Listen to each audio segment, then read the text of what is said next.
Hello, hello, everyone. I hope you're having a fabulous start to your day. I am crazy excited to be on here today. I have so much information that I want to give you and share with you, and it's brought so much value to me, and I just could not wait to come on here and share it with you.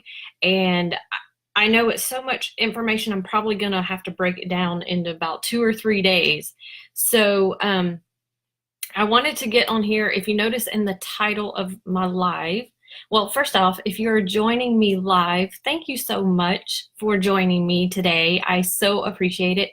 If you are catching the replay, please type replay. And if you are a first time, if this is the first time that you are seeing me live, type in a 1 below. I would love to connect with you. And speaking of connection, I'm kind of talking about that today. I asked in the title of this, are you connecting?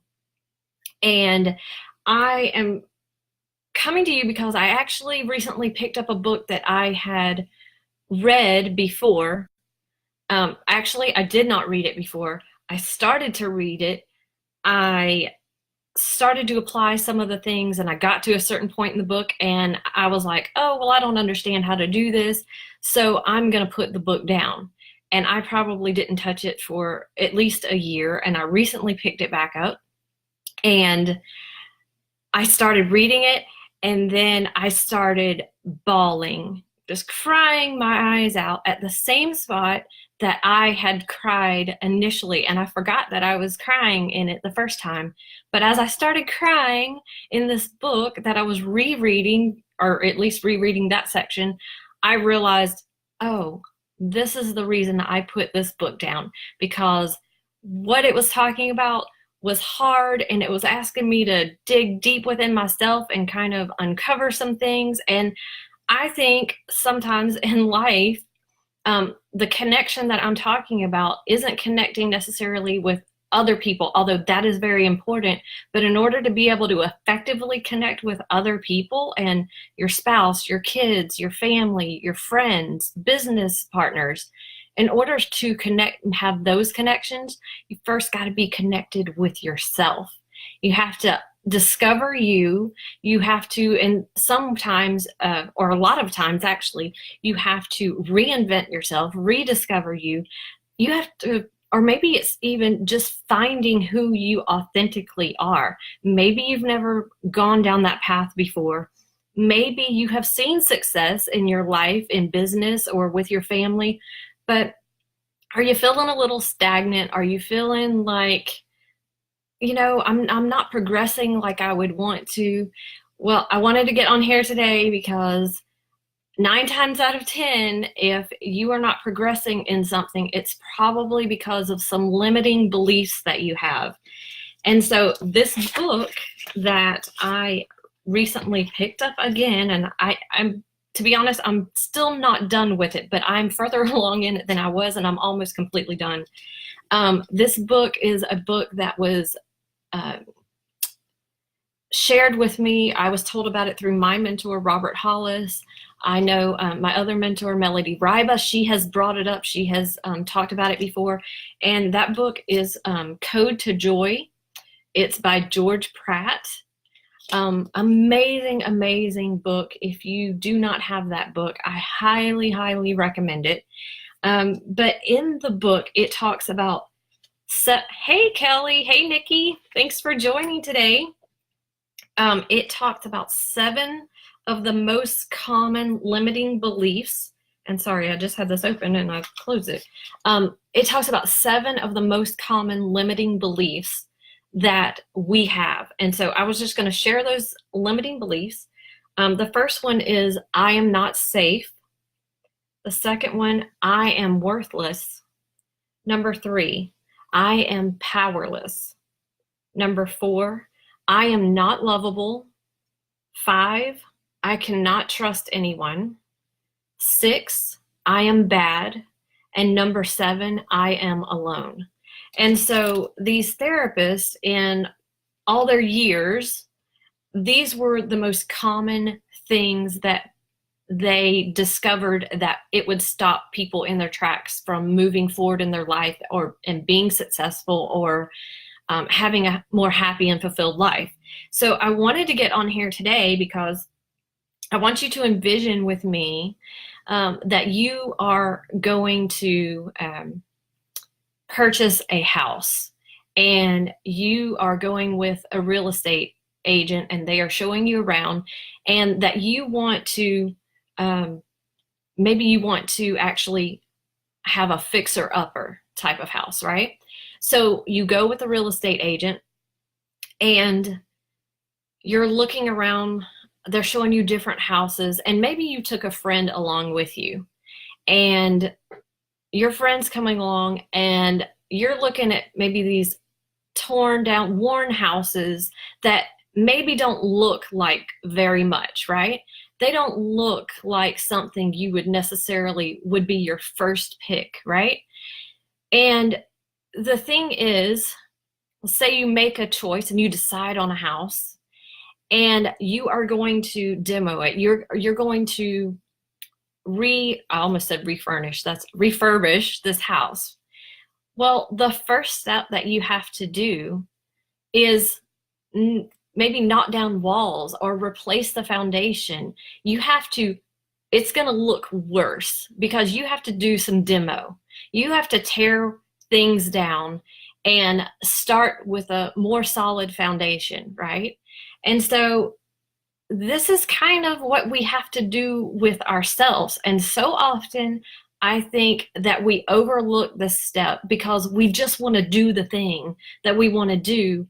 And we forget about the groundwork.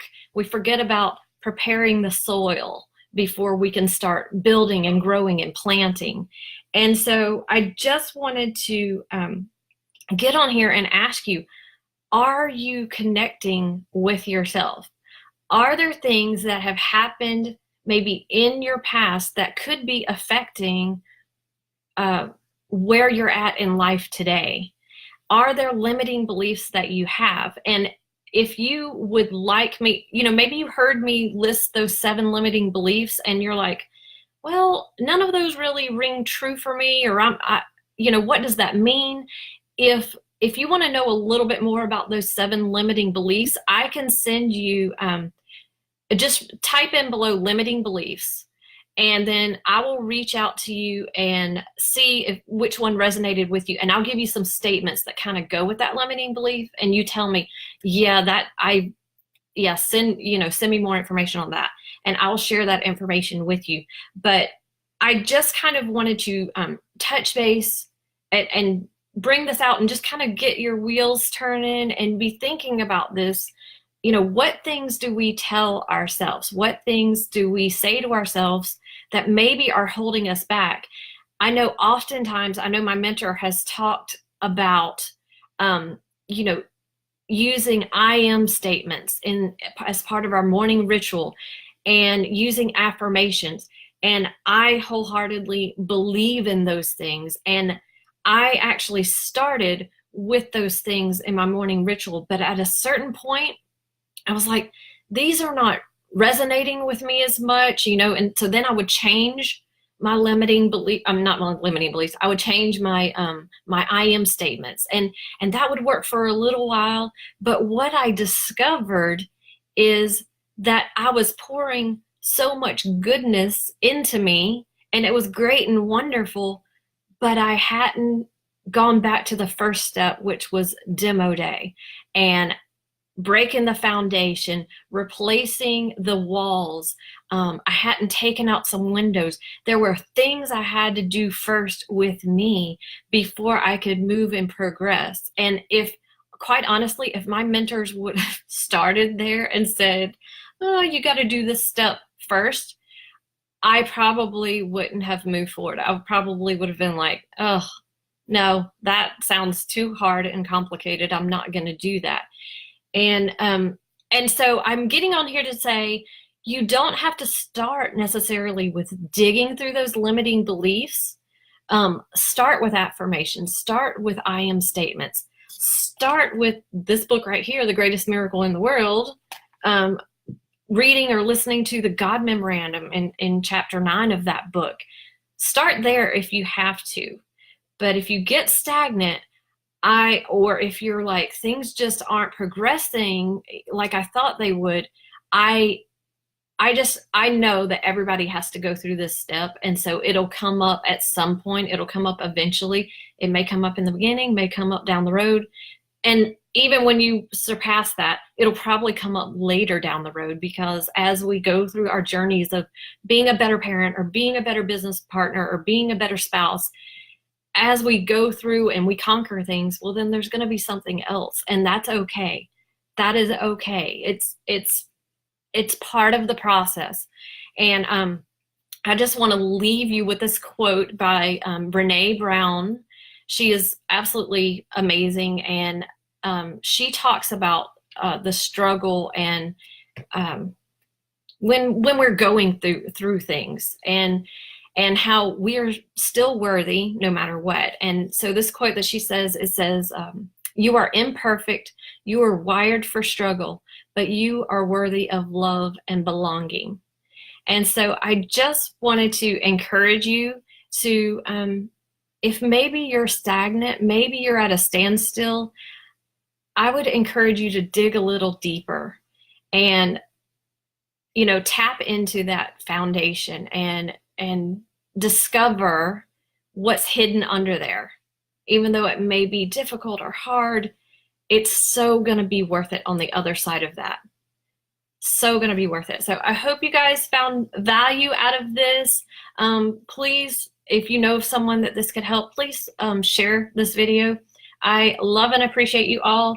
And just so you know, I'm not going to leave you right here with these limiting beliefs. I'm going to share with you in the next few days what you can do with those and how you can improve upon that, and so how you can move forward, and so that you can be empowered instead of stagnant or held prisoner by those. So join me. I am so super excited to be doing this with you guys. I love you and thank you so much.